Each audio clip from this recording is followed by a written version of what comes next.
Բարի օր, բարի առավոտ, իմ շատ սիրելի հեռուստադիտողներ, Կոտայք TV-ի եթերում ամենաժամանցային, ամենապոզիտիվ եւ ամենաինֆորմացիոն հաղորդումն է Բարի լույսը։ Իսկ ես Ալիտա Եղիազարյանս պատրաստ եմ ապահովել ձեր բարձր տրամադրությունը մեր հետաքրքիր զրույցներով եւ թեմաներով, եւ որպես հաղորդման սկիզբ առաջարկում եմ այն լցնենք օգտակար խորհուրդներով։ Եվ անշուշտ, մեզանից շատերը սիրում են երեկոյան նստել բազմոցին, ֆիլմ միացնել եւ ուտել արևածաղիկ։ Այս խրթխրթան մի քիչ աղի սերմերը մեր ժամանցի անբաժանելի մասն են դարձել, բայց մտածել եք, թե ինչ է թաքնված այդ փոքրիկ սերմերի մեջ, բացի հաճույքից։ Եվ իհարկե, արևածաղիկը ինչպես բոլոր մթերքները ունի եւ բացասական եւ դրական կողմեր, ինչպես նաեւ հակացուցումներ։ Երևի ոչ բոլորին է հայտնի, որ արևածաղկի սերմերի կենսաբանական արժեքն ավելի մեծ է, քան մսինը կամ ձվինը։ Բացի այդ, նրանց յուրացումը շատ ավելի հեշտ է։ Արևածաղկի սերմերը պարունակում են մեծ քանակությամբ վիտամին D, E, մագնեզիում, սելեն, երկաթ եւ ցինկ։ Այս սերմերի բաղադրության մեջ կան նյութեր, որոնք օգնում են օրգանիզմին պայքարել վիրուսների եւ մանրեների դեմ։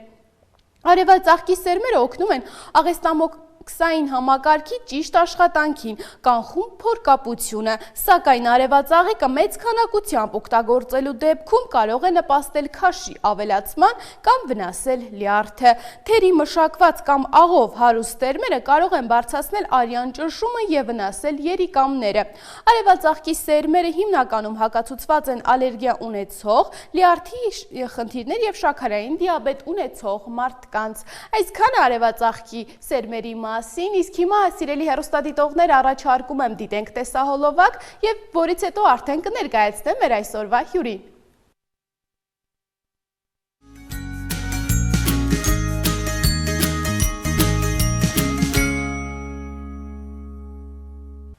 Սիրելի հեռուստադիտողներ, մենք վերադարձանք, շարունակում ենք եթերը եւ ես արդեն սիրով ներկայացնեմ մեր այսօրվա հյուրին եւ այսօր զրուցելու ենք սննդաբան Մարինե Գևորգյանի հետ։ Բարև ձեզ։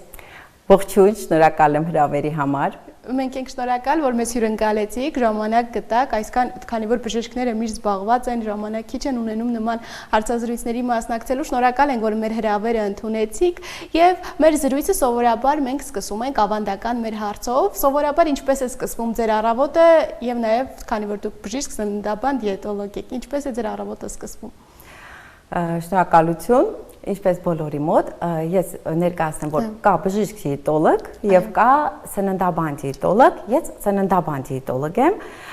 եւ աշխատում եմ, իմ առավոտը սկսում եմ հենց ինձ հաճելի նախաճաշի պատրաստությամբ եւ սուրճով եւ դրանից հետո արդեն նոր այցելում եմ իմ աշխատատեղ, աշխատավայր եւ սկսում եմ արդեն գրանցումների հետ շփումները, սննդային օրագրերի վերլուծություն եւ արդեն խորհրդատվության օրվա պլանավորվածության հետ կապված։ Երբ որ դուք պացիենտներին խորհուրդ եք տալիս ինչ սնվելու կանոնները, դուք կարողանում եք ձեր սննդակարգի առօրյայում դրանք կիրառել, թե երբեմն լինում են նաև խախտումներ։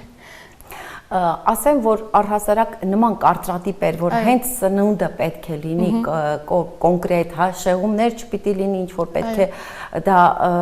մի խոսքով արգելանքները նմանատիպ չի կարելի, որտեղ մարդը կարող է տարբեր իրավիճակներում լինել, պետք է ուղղակի ճանաչի սնունդը դեմքով եւ կարողանա իրեն այդպես ճակերտավոր դեմքով եւ կարողանա ճիշտ ընտրել իր օրվա ռացիոնը, բայց պետք է լինի բացառություն օրեր եւ պետք է լինի ամեն օրվա ճիշտ սննդակարգ, ես որպես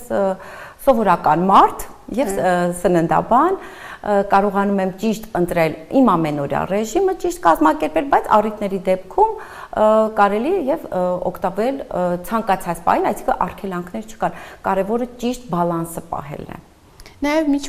թեմային անցնելը երևի խոսենք, թե ով է սննդաբան դիետոլոգը եւ երբ պետք է դիմել, երբ որ կա միայն քաշի հետ կապված խնդիր, թե ամենաառողջ մարդն էլ անգամ պետք է կարիք կա, որպեսզի դիմի սննդաբանին։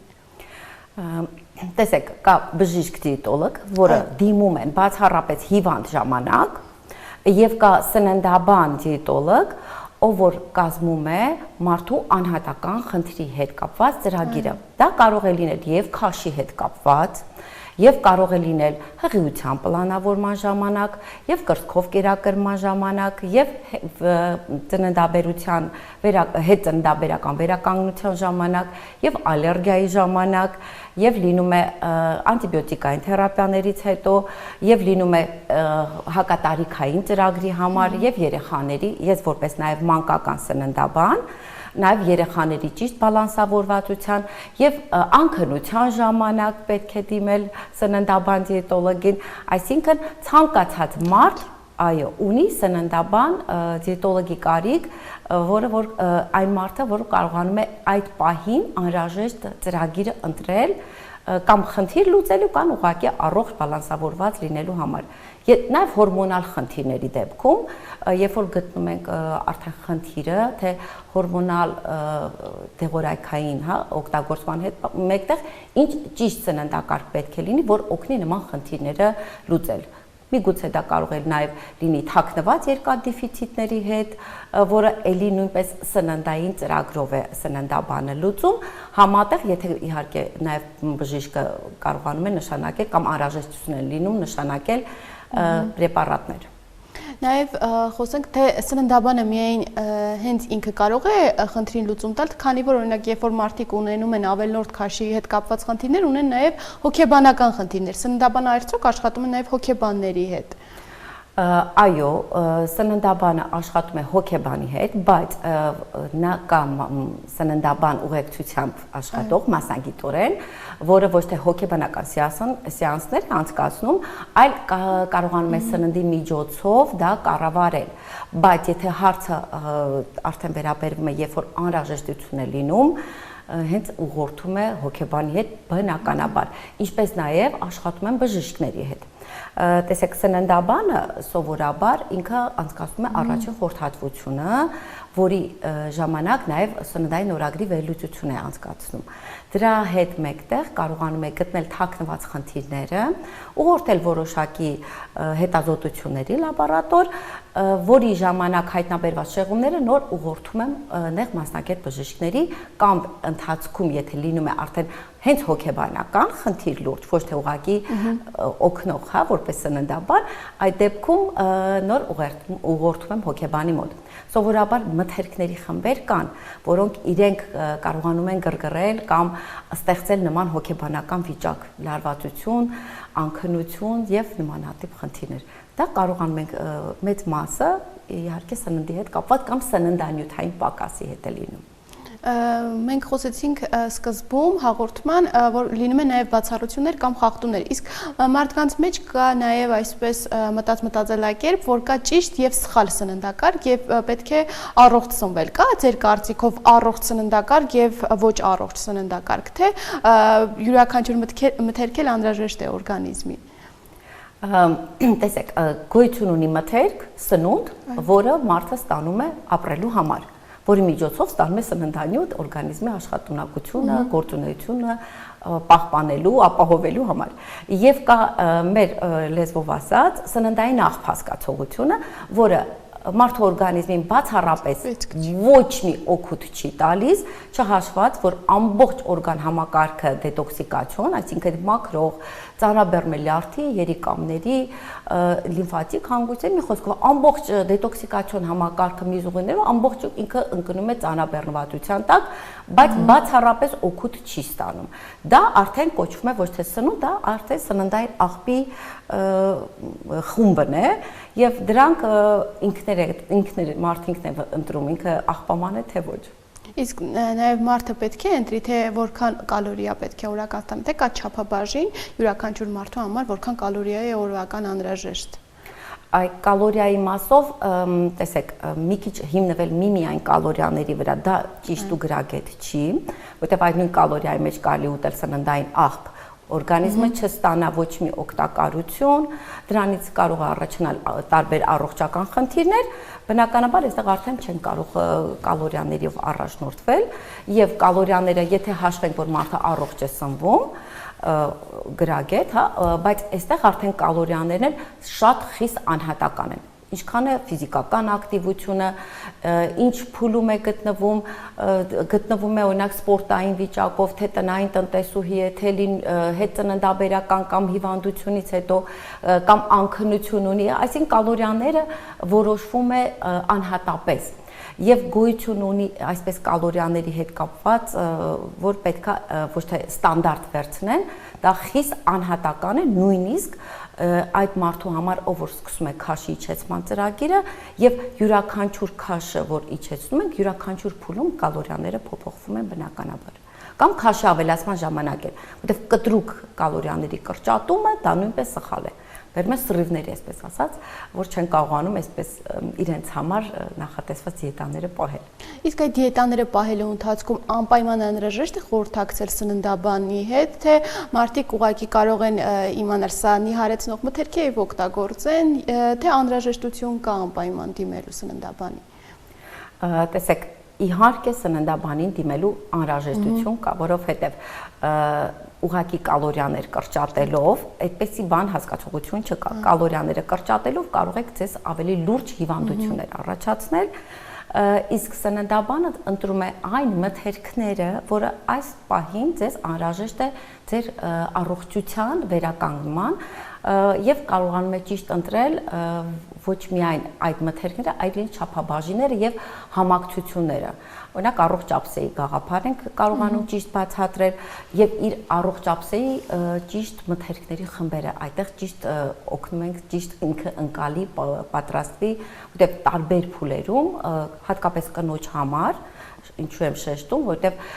տարբեր է լինում կալորիաների եւ մթերքների խմբերը տարբեր տարիքային ընթացքի համար։ Եվ դա կարող է լինել օրինակ հասունացման դեռահասների մոտ, դա կարող է լինել հղիության նախապատրաստման, հղիության ընթացքում, հետծննդաբերական կլիմաքսի շրջանում, ավելի մեծ տարիքում, դրանք տարբեր կալորիաների հետ են կապված եւ դա պետք է արդեն սննդաբանը ճիշտ իրեն ուղղորդի բացատրի։ Եվ հատկապես երեխաների եւ դեռահասների շրջանում, երբ որ երեխաները ունենում են ավելորդ քաշի խնդիր, ծնողները միայն երեխաներին ենթարկում են սննդային սահմանափակումների, որ այս մթերքը օրինակ ուտես կգիրացնի քեզ եւ եթե չուտես քաշդ կպակասի։ Արդյոք միայն սննդային սահմանափակումներով հնարավոր է խնդրին լուծում, թե նաեւ կարող է դա կապված լինել գենետիկական խնդիրների հետ։ Սննդային, տեսեք, դիետան ինքը իրենից ենթադրում է արգելանք, սահմանափակում։ Դիետան բացի բժշկից կամ սննդաբան դիետոլոգից ուրիշ ոչ ոք իրավունք չունի նշանակելու։ Ինչու, որովհետև դուք չգիտեք ինչը պետք է սահմանափակել կամ սահմանափակելի դեպքում ինչպես պետք է լրացնել դրա բացը սննդի կամ սննդանյութերի, սննդային հավելումների միջոցով, օրինակ վիտամինների, մեր ամենասիրած ճանաչված վիտամին D-ի մասին ասեմ, եթե երեխան օրինակ ունի վիտամին D-ի պակաս եւ իրեն ուղղակի արգելում են կամ ունի երկաթի պակաս, որը ինքը կարող է տալ ինչ որ մթերքների հակում կամ կա պարազիտարֆոն կամ սնկային կանդիդան շատ տարածված է, այդ դեպքում հակումները տարբեր են, արգելելով հարցը չի լուծվում։ Պետք է գլոբալ հարցին մոտենալ եւ այդ փուլում ճիշտ երեխային տալ, որտեղ դա սահմանափակում է, որը պետք է մասնագետը դնի այն ընթացքում, երբ որ այդ խնդիրը լուծվում է։ Իսկ կան հիվանդություններ, որոնք որ ամբողջ կյանքի համար պետք է բացառել այդ մթերքը։ Դա արդեն հստակ իրենք իմանում են, որ դա չի կարելի։ Իսկ առհասարակ բոլոր առողջ մթերքները ժամանակի ընթացքում բալանսավորված դեպքում իդեալական աշխատում են։ Նշեցիք, որ միայն դիետաները կարող են նշանակել մասնագետները, սննդաբանները եւ մարդիկ շատ հաճախ հիմա քանի որ համացանցը այնպես է զարգացած, որ ամեն քայլափոխի նկատում ենք դետոքս դիետաներ, հյութեր, մթերքներ, որոնք կարճ ժամանակում կարողանում են քաշ մարդու մոտ գցել եւ շատ հաճախ մարդիկ մարքեթինգի զոհ են դառնում գնելով այդ թեյերը եւ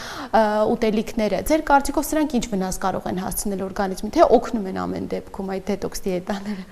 Եթե հիասթափեցնեմ, որ առհասարակ աշխարհում գոյություն չունի ոչ մի նիհարեցնող մթերք, ոչ մի նիհարեցնող դեղորայք։ Նու կա օզիմպիկը ասվում է, բայց ամեն դեպքում թեյը, ինչ որ հաբերը, փոշիները նման բաներ ընդհանրապես գոյություն չունեն, որ մարդը կարող է ուտի դրանով նիհարի, առավել եւս դետոքս հյութերից։ Դետոքս ծրագիրը, դետոքս հյութերը, առհասարակ ինքը դետոքս ծրագիրը 4 փուլանի ծրագիր է եւ պետք չի դա առանց մասնագետի անել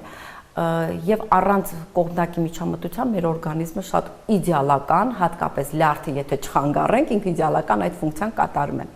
Այստեղ հարցը դետոքսի նախապատրաստում պետք է լինի, որ կարողանա օրգանիզմը տեսնի այդ մի 3-4 օրը, որ արդեն դրանից առաջ պետք է 6 շաբաթ պատրաստվել այդ 3-4 օրվան, որ այդ հյութերը օգտագործեն, դա արդեն մի քիչ մասնագիտական է, պետք է ճիշտ լինի, ճիշտ ժամանակին լինի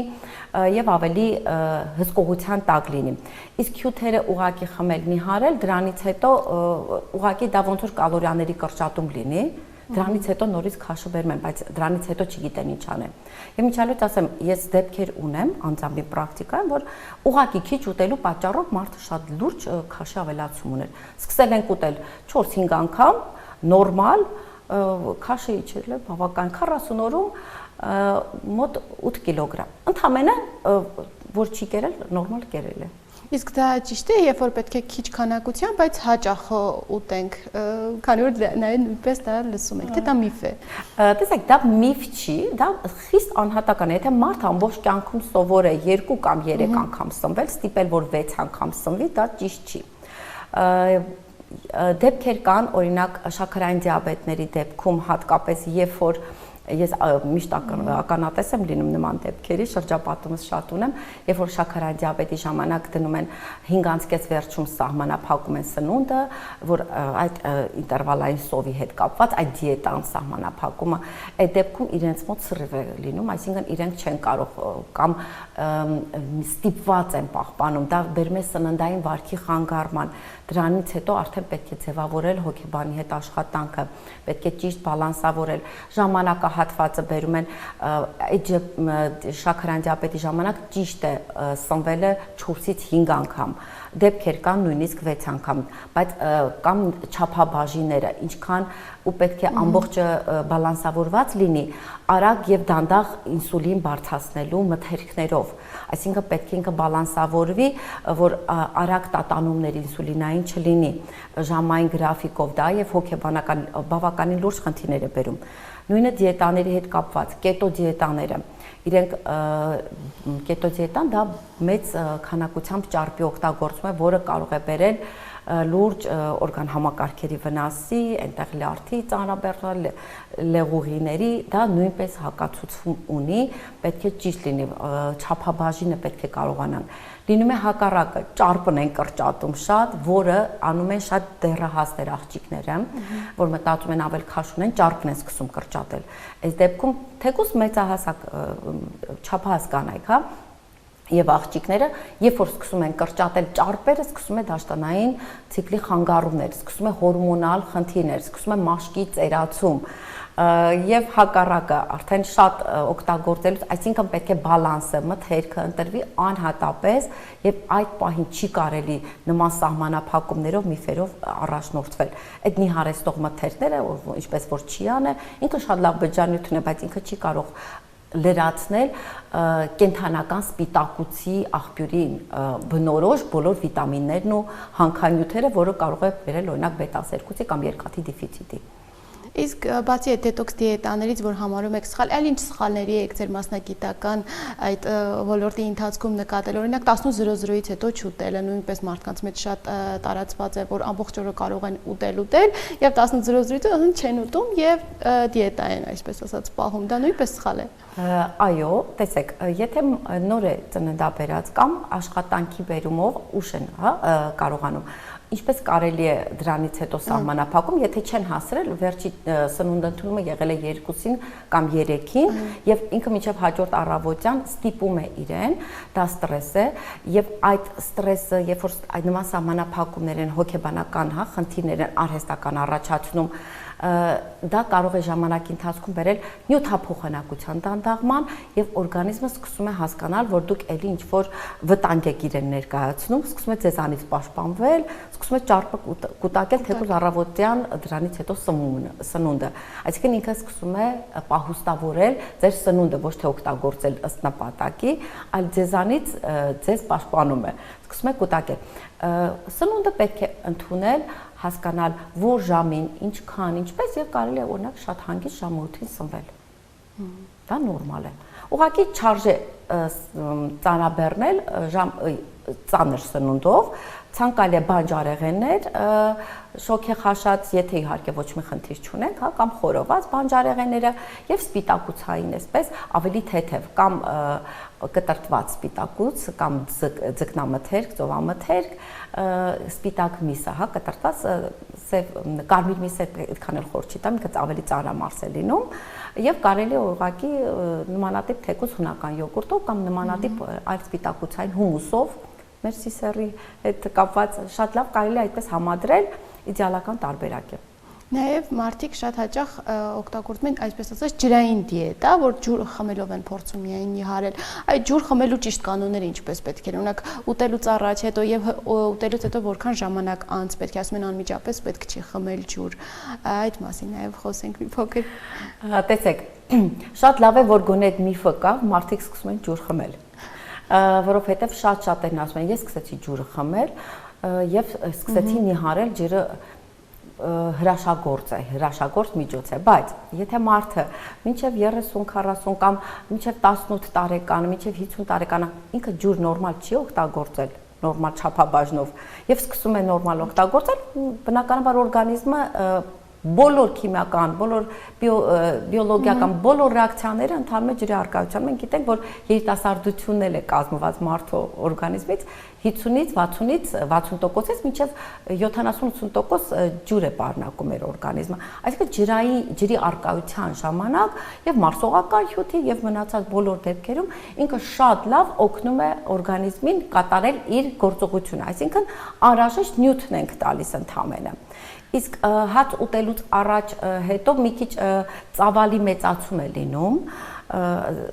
այսպես ասած, բայց ցանկալի է մի քիչ տեղափոխել, բայց որ ասեմ, եթե խնդիր չունեք, սովորեք ուտել ուղակի հացը եւ ընթացքում ջուր խմել, դա նույնպես պետք չի, եթե չի խանգարում, պետք չի փոխել դա, որովհետեւ շատ-շատերը օգտագործում են ապուրներ, որը ինքը ջուր է պարունակում եւ դրա հետ ջուր են օգտագործում, դա ծավալն է մեծացնում։ Իսկ եթե ուղակի ուտում եք սովորական սնունդ, այդ առանց ապուրի, հա, ջրային չի լինում, այդ դեպքում ջուրը եթե ցանկություն ունեք, կարող եք։ Ուրիշ բան, թե ինչ լավ առողջարար խորհուրդներ կարող եմ տալ, օգտագործեք հաց ուտելուց 20 րոպե կես ժամ առաջ կամ 30-40 րոպե հետո, ուղղակի գոլից մի քիչ տաք կարելի է խմել մարսողական համակարգին օգնելու, խթանելու, որ արդեն սնունդը գալիս է, կամ կարելի է դա նույնպես մի քիչ շուտ օգտագործել ծավալը փոքրացնելու հակումը, հա, իսկ դրանից ավելի ուշ, որպեսզի մարսողական ընթացքը ինքը ավելի լավ յուրացնի եւ կարողանա, ասենք, բավարարի սնունդը, որը որ պետք է տրոհվի։ Իհարկե բերանի խոռոչից լավ ծամելով ենք սկսում։ Դա ամենակարևորն է, պետք է լավ ծամել, որ սնունդը, այսպես ոնց էր սիրում մեր դասախոսը ասել, ստամոքսում ատամներ չկան։ Պետք է սնունդը տրոհվի հենց բերանի խոռոչում, ատամների օգնությամբ մեխանիկական, այնուհետև նոր ստամոքս, իսկ այդ դեպքում արդեն ջուրը այստեղ էական դեր չի կատարում։ Եվ ջրի մեջ միֆերից որ հարցրեցիք, որ նիհարելու դեպքում պետք է ապուրներ ուտել, որ նիհարեք։ Ոչ նման միֆ չկա, ապացուցված չի գիտականորեն, որ ապուրը դա առողջ մթերք է։ Եթե ունենք առողջական խնդիր, որի դեպքում պարտադիր է ցուցված է ջրիկ ճաշերը, ապուրները, այդ դեպքում նոր ցուցում են։ Եթե ոչ, դա պարտադիր չի, այնպես չի, որ ինքը համարում է առողջ, այդ նույն մթերքները կարելի է ուղարկել ուղակի առանց ապուրի տեսքով օգտագործել։ Իսկ Տիկին Գևորգյան, կա քաշի նորմա, թե մարդը եթե այդ քաշով իրեն լավ է զգում, կարիք չկա նիհարելու։ Տեսեք, քաշի նորման կա իդեալական քաշ հասկացողությունը, որը որոշվում է մարմնի զանգվածի ինդեքսով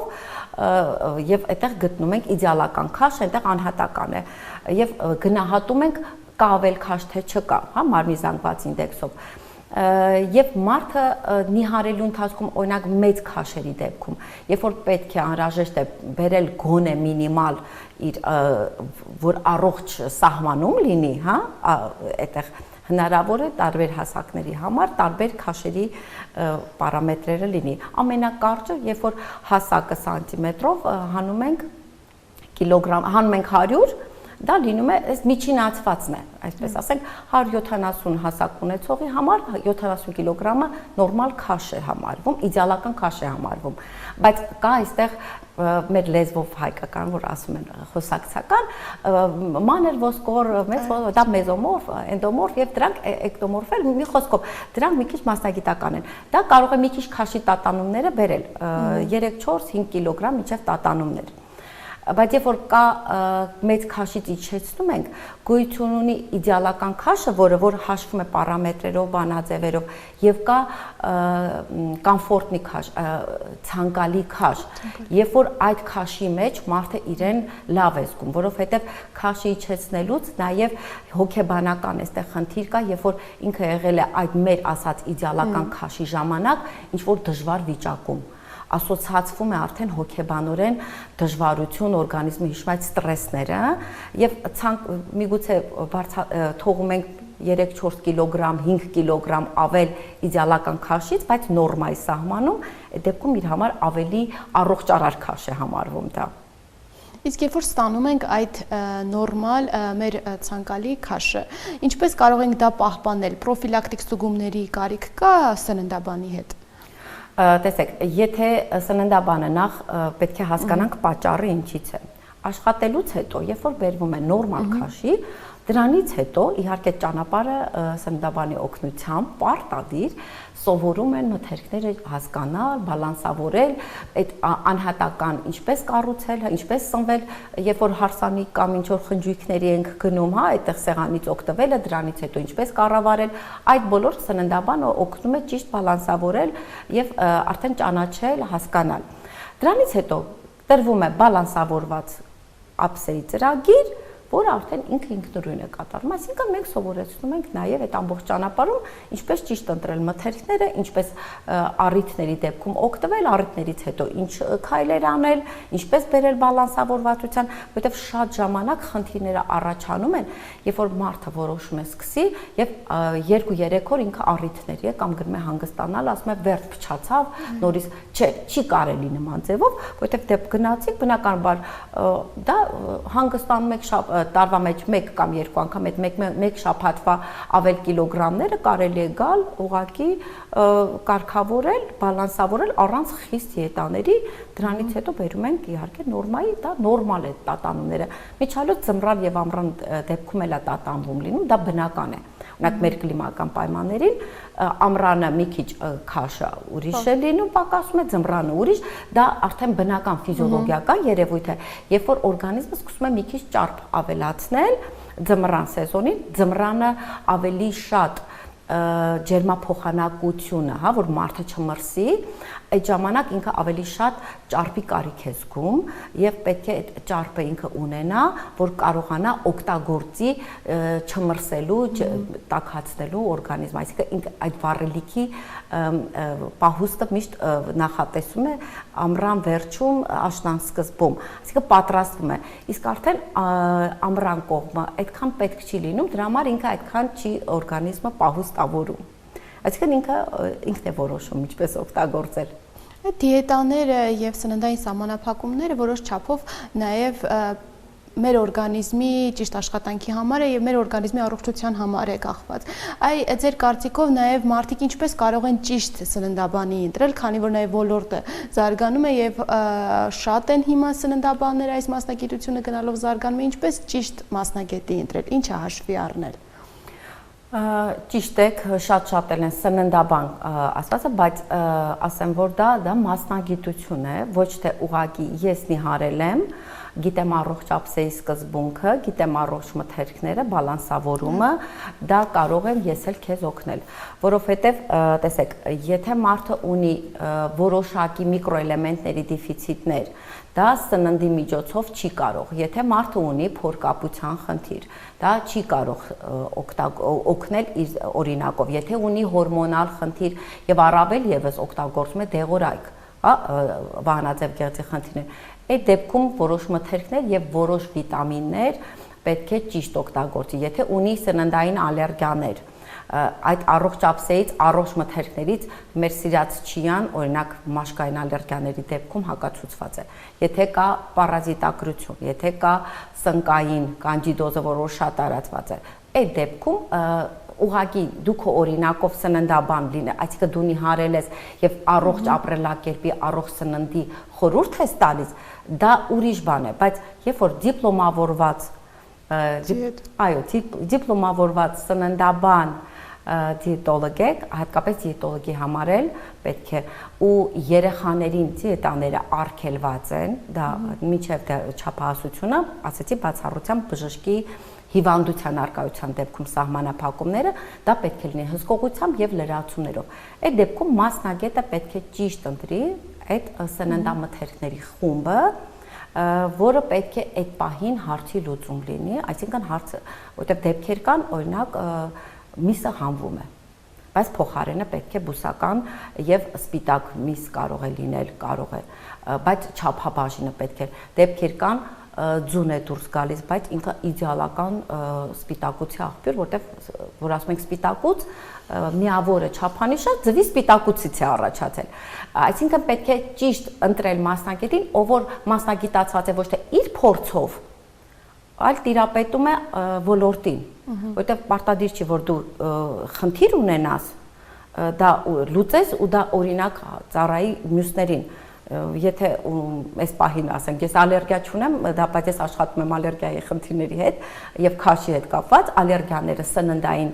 պրոտոկոլներով են կարգավորում, հատուկ ծրագրերով, դա կախված է արդեն անհատական, հա, ծրագիրը, կամ ողնաշարային թեքումներ ունեն,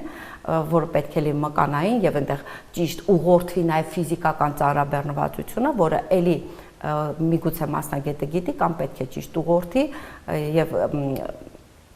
այստեղ արդեն սննդաբանը պարտադիր չի, նուտրիցիոլոգը, դիետոլոգը պարտադիր չի, որ խնդիրները ինքը ունենա, կամ վահանաձև գեղձի խնդիր պարտադիր չի ունենա մասնագետ բժիշկը, որ բուժի։ Այդ եթե այդպես հասկանանք, ուրեմն պետք է գինեկոլոգներ տղամարդ չլինեն։ Այդիկին Գևորգյան նշեցիք, որ պետք չի լիովին հանվի մեր սննդակարգից միսը կամ օգտագործենք միայն բուսական սննդամթերք, ձեր կարծիքով միայն բուսակերությամբ զբաղվող մարդիկ նույնպես վնասում են իրենց օրգանիզմը։ Կան ինքնակամ, ինքնագործունեությամբ զբաղվողներ, որ այո լուրջ վնասում են, եւ կան բուսակերներ, որոնք խելացի են, գիտեն սննդային արժեք հասկացողությունը, այսինքն իրենք գիտեն սննդային խտության մասին գիտելիք, գիտեն այդ մթերքը իրենց ինչ սննդային խտություն է տալիս, տարվա մեջ պարտադիր մեկ անգամ անցնում են չեկապներ, այսինքն հսկողությունը լաբորատոր հետազոտությունների, որի ժամանակ պակասող միկրոէլեմենտը, որը իրենք չեն կարող ստանալ բուսական ծագման սննդից, ստանում են պարտադիր լրացուցիչ մասնագետի հսկողությամբ, դա պարտադիր է։ Օրինակ երկաթը նույնը, հա, ներծծման հետ կապված, միգուցե ներծծման խնդիրն են, բայց պարտադիր մասնագետի հսկողությամբ տակ ստանում են լրացուցիչ կամ ներարկումների կամ հաբերի տեսքով։ Դա այդպես չեն կարող իրենք ուղակի իրենք տենց որոշեն։ Դրա համար էլ այդ դետոքս հյութերը, որ բանջարեղենով կան, իրանք արդյունք չեն տալիս, կամ այդ մի քանի օրը նու կարելի է եւ կալորիայի դեֆիցիտով եւ կարելի է միկրոֆլորայի օգտակար բակտերիաներին վնասելով էլ ազատվել այդ մի 2-3 կիլոգրամից։ Ձեր պրակտիկայի ընթացքում ինչ եք նկատում, ավելի շատ տղամարդիկ են տառապում ճարպակալությամբ եւ սննդային խանգարումներով, թե կանայք, թե հավասարապես։ Շատ քիչ է տարբերությունը միջազգային վերլուծություններից, հետազոտություններից եւ կանայք եւ տղամարդիկ համարյա թե հավասարազոր են, բայց ցավոք նշեմ, որ վերջի 4-5 տարում է դա ավելի ակտուալ դարձել, համաշխարհային խնդիր է, միայն տղամարդկանց ու կանանց մոտ չի, սարսափելի թիվ է կազմում նաեւ երեխաներինը, մանկական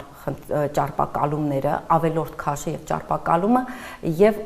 շատ դրա հետ մեկտեղ շատացել է շաքարային դիաբետի եւ ինսուլինարեզիստենտության եւ խոլեստերինային խնդիրների, իհարկե խոլեստերինը շատ փորձում են բուժել դեղորայքով, բայց օգտակար բալանսը պահելով սննդային մոտ 80%-ում դա անցնում է 80% դեպքերում դեղորայքի կարիք չի լինում, ինսուլինարեզիստենտությունը նույնպես անցնում է առանց բերելու շաքարային դիաբետի խնդրի եւ իր հետևանքների, որը էլի օրգանիզմին պարտադիր վնաս է տալիս։ Դա ճարպակալումը համարվում է համաշխարհային խնդիր։ Եվ ճարպակալման դեմ եւ ճարպակալումը դա ուղղակի արտաքին գեղեցիկ չափանիշ չի, որ ուղղակի նիհարես։ Դա ինչ որ խանգարումների, դա համարվում է հիվանդություն։ Դարի ամենալուրջ համաճարակներից մեկը, այսպես ասեմ, որը բերում է առողջական մի խումբ փնջի, պարտադիր մի փունջ հիվանդություններ լինում, թաքնված կամ բացահայտ։ Տիկին Գևորգյան, եւ մեր զրույցը ամփոփելով ես կցանկանայի նաեւ մեր հեռուստադիտողներին խորհուրդ տայք, ինչպես կազմել այդ ճիշտ սննդակարգը, ինչ ավելի շատ ներառվի մեր սննդակարգում, մեր օրգանիզմը ինչով լցնենք եւ ինչը բացառենք կամ քիչ քանակությամբ օգտագործենք։ Առաջինը խորհուրդ կտամ շաքար պարունակող մթերքները ծայրահեղ քիչ օգտագործել, բայց այնպես չի, որ առողջ սնվելը դա անհամ է, ուղղակի շաքար երկարատև բացահայտ եւ թաքնված օգտագործելուց մարդկային ռեցեպտորները, ընկալիչները, հա, իրենք համը չեն կարողանում զգալ։ Երբ որ անցնում ենք մենք որոշակի սննդային ծրագիր, դրանից հետո լինում է օրինակ միրգ ավելի քաղցր է լինում, դեպքեր եմ ունեցել, որ տորթը արդեն գնացել են, ասել կարող եմ, ասում իհարկե կարող եք, եթե ծննդյան եք հրավիրված, այդ տորթից մի կտոր անպայման կերեք, բայց իզարման ասես այնքան քաղցր էր, որ ես կեսը չկարողացա ուտեմ։ Այստեղ կարևոր է, որ համային ռեցեպտորները կարողանանք ճիշտ, այդ նույն ֆրիները, ինքը սարսափելի, դա ես չեմ համարում սնունդ։ Դա սննդային աղբի մեջ է, որտեղ ինքը էպված է կոնցերոգեն ճարպի մեջ եւ դա օնկոլոգիա է առաջացնում այդ միջալոց երեխաներին դա շատ են տալի ամենավտանգավոր մթերքն է եւ այստեղ թաքնված է լինում սոուսների մեջ այսինքն եւ կալորիաները եւ շաքարը որ դուք պատկերացնեք ինչ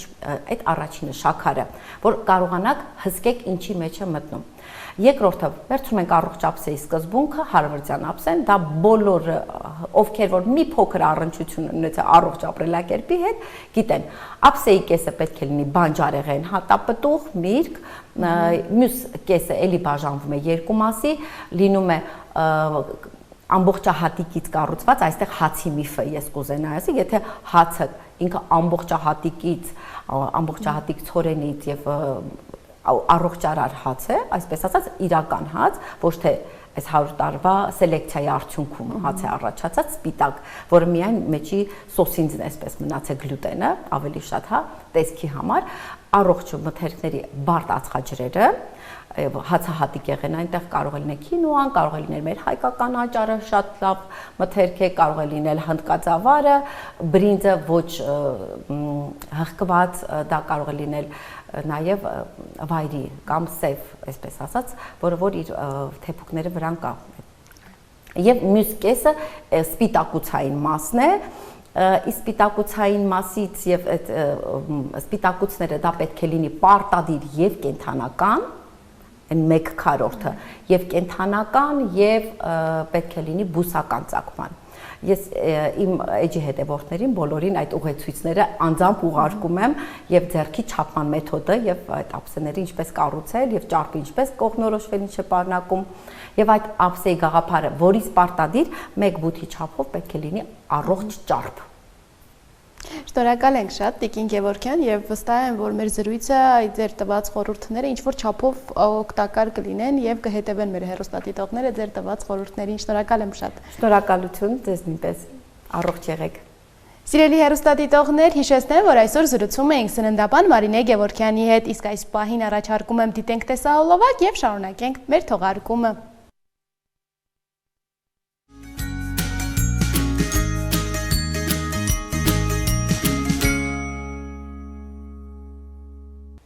Հարգելի հեռուստադիտողներ, հիմա հաղորդման վերջում առաջարկում եմ միասին տեղափոխվենք դեպի արևմուտք, Եվրոպայի գողտրիկ անկյուն, Պորտուգալիա։ Ատլանտյան օվկիանոսի ափին գտնվող այս արևոտ երկիրը հայտնի է իր հարուստ պատմությամբ, մշակույթով, գինեգործությամբ եւ շքեղ լանդշաֆտներով։ Եվ հաղորդման վերջում առաջարկում եմ միասին դիտենք Պորտուգալիայի մասին պատմող տեսանյութը եւ ես արդեն հրաժեշտ եմ տալիս, կհանդիպենք վաղը։